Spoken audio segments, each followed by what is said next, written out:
All right, good morning, guys. We're going to be talking to you a little bit about some other ignition system topics. I'm going to kind of a splattering of things. My main intention is to show you how we trigger on and off the primary circuit to make a high voltage surge into the secondary. So we're going to look at coils a little bit, but I'm going to look at what we call triggering devices. So there are what's called triggering devices and switching devices. A switching device is what actually turns on and off the coil primary current. It used to be ignition points, now it's an ignition module, and that module for a long time was sometimes in the distributor, sometimes outside the distributor, sometimes inside the PCM. The triggering device is a device that sends a small AC voltage to the base of a transistor. The transistor is inside the ignition module, and that's the guy that actually switches the coil primary current on and off. So we're going to talk about a number of things here, and let me get my cord free. Okay, so first I just want to show you some things on coils. So here's a General Motors waste spark ignition, or DIS, coil pack. You can see this coil fires cylinders 1 and 4, this one 2 and 5, this one 3 and 6. These are solid coils, meaning they don't have any cooling oil in them. Here's an old school can type coil. Looks like a transformer on a telephone pole. These have a non-conductive cooling oil in them. There's one I've got open. There's some insulating paper that goes inside there, and it's all again bathed in a non-conductive oil. Here's coil primary and coil secondary. The primary is several hundred turns of fairly heavy wire, 18 gauge wire goes in there, about 18 to 20 gauge wire. Here's the secondary, again, this little tiny hair-like wire that you can barely see. Let me see if I can get it to focus there. I know my hands look so gross in this with the camera. Can I see that wire? Let me put this down, see if you can see the wire. Yep, there it is, a little tiny hair-like wire. It's so fine. And there's literally thousands of wrappings of that. And that goes inside that coil primary, just pushes down in there. It goes right down inside that coil there. Okay.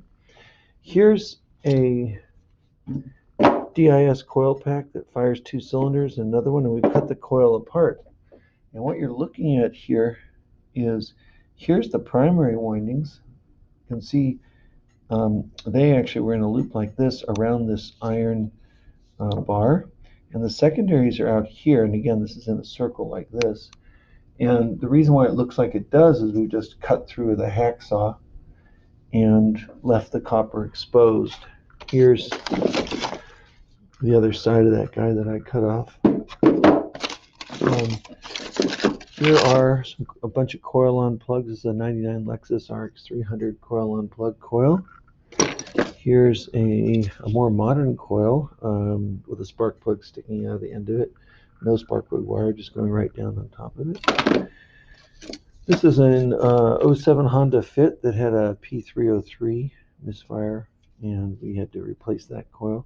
Its boot is off of it, but that's the coil itself. And there's where the primary wires plug into it. Sorry, it's not focusing real well on there.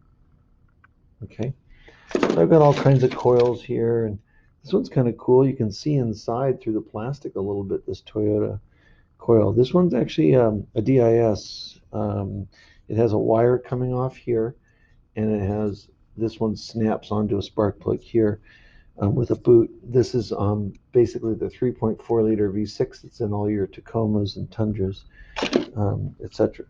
Then I thought I'd show you this. This is crazy. This is a Mercedes-Benz. Count up the coils. 1, 2, 3, 4, 5, 6, 7, 8, 9, 10, 11, 12. This is a 12-cylinder Mercedes ignition pack. So those are all individual coils. There's a module down here. You can see where all the wires plug in for the primary side there. And these sit down on top of the spark plug. So that's kind of crazy. My son got that when he was working at Mercedes. All right. So a little bit about ignition modules. So over here, here's an old school Jeep ignition module that used to be up on the fender well, and that has the transistor, which is a switching device to turn on and off the coil primary current.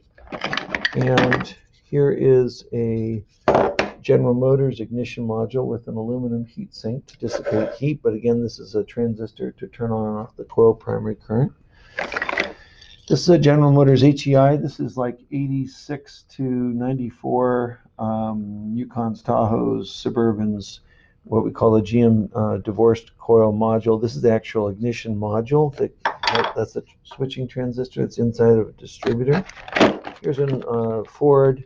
This would be a 5-liter, 5.8 liter, all your 90s Ford F-150s. This is what we call a TFI module, thick film ignition. It's a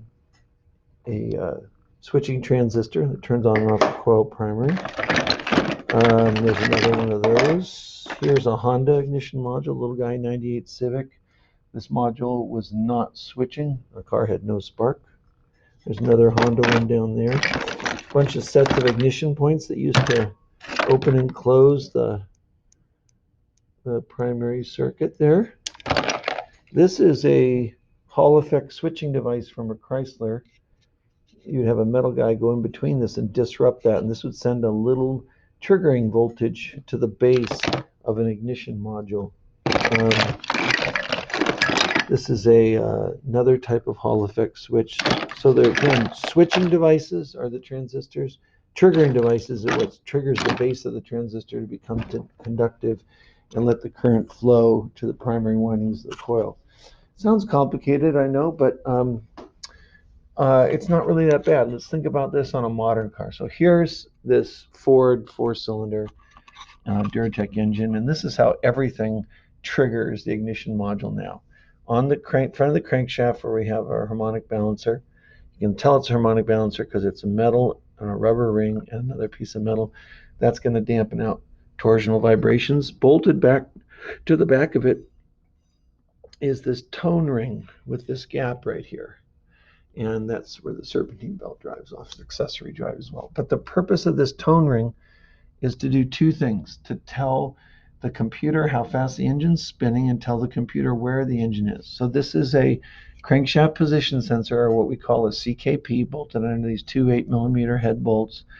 And it's a permanent magnet with a coil. And every time one of these prongs goes past that permanent magnet, it disrupts the magnetism and makes current flow in that coil. When the tooth approaches it, then it flows in one direction. When the tooth lines up, it stops flowing. When the tooth leaves, it flows in the opposite direction. So this guy will make about 1.5 to 2.5 volts, depending on how fast you're spinning it, of alternating current voltage. So this is a voltage generator. This crankshaft position sensor, it's called a magnetic pulse generator. It's a voltage generator to generate a voltage to tell the base of the transistor, yeah, go ahead and turn on the coil primary circuit voltage, current flow, and then to tell it to turn off. So the beauty of this is it's super stable. There's no wear. There's an air gap here. There's nothing. There's no mechanical moving parts. I mean, the crankshaft's moving, but nothing's rubbing or touching. And so ignition has gotten very, very bulletproof because of crankshaft position sensors and because of very, very small solid-state ignition modules. And this one's actually kind of big now. You can see the Honda one is significantly smaller, and they're even getting smaller than this. This has a little aluminum heat sink on the back. A heat sink like this is used to absorb heat and then let air blow over it and cool it off. So what I want to do now is we're going to go out to a car, and I'm going to hook up a voltmeter to this crankshaft position sensor, and we're just going to crank the car, and you're going to see voltage on the screen.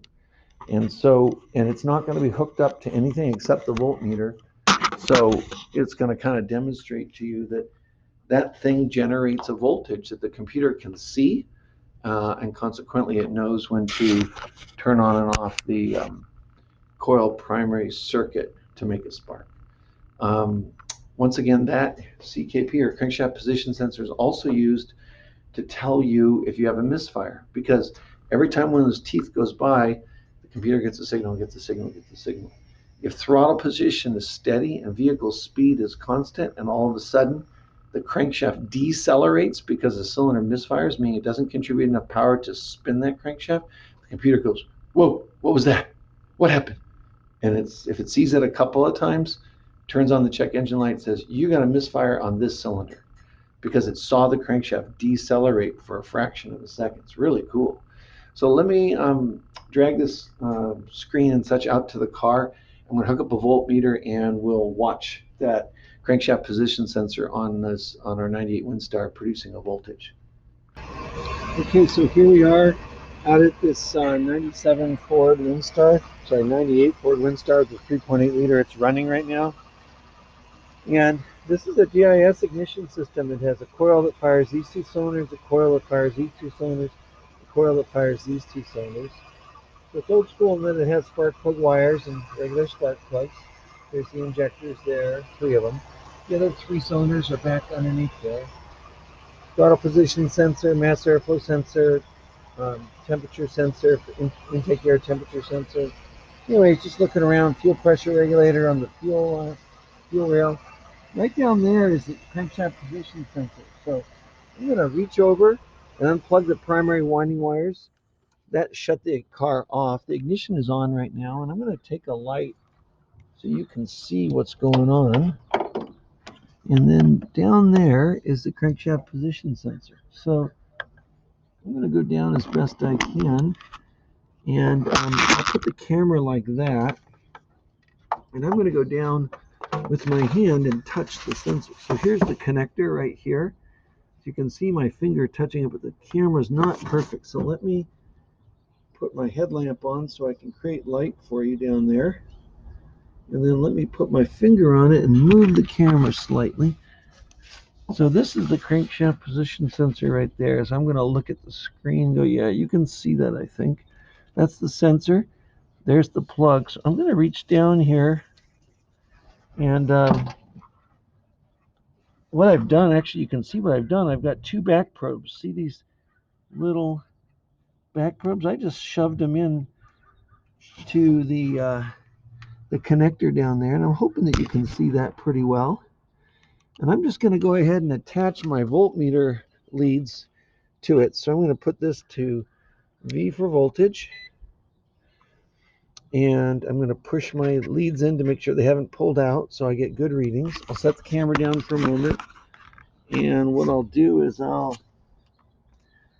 have 1 alligator lead on here. I'm going to pull this banana clip plug guy off there, and I'm going to put in it doesn't matter what color it is. So I got 2 alligator leads, and I'm going to reach down there, and I'm going to connect to each one of these. Let me get, so hopefully you can see.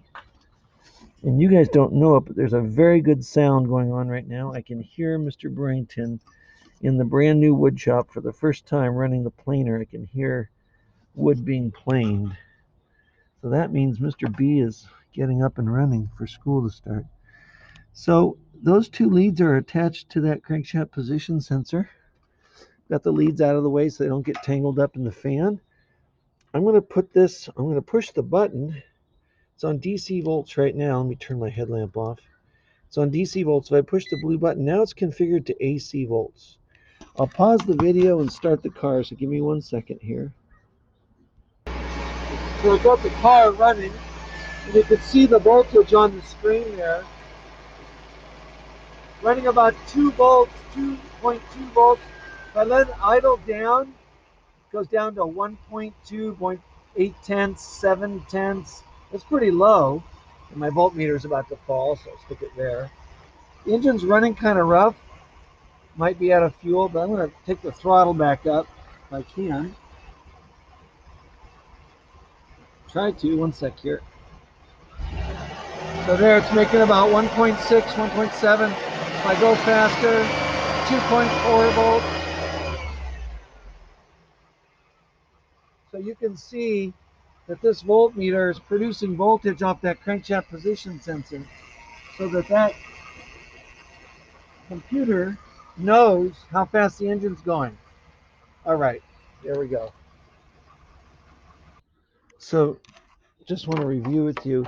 I had pushed those 2 leads down on that crankshaft position sensor just so you could see how it produced voltage. And in this case, the ignition module, it could be in the base of this coil. It could be where their module is. But based on the number of wires that are going into this plug, I know that it's not.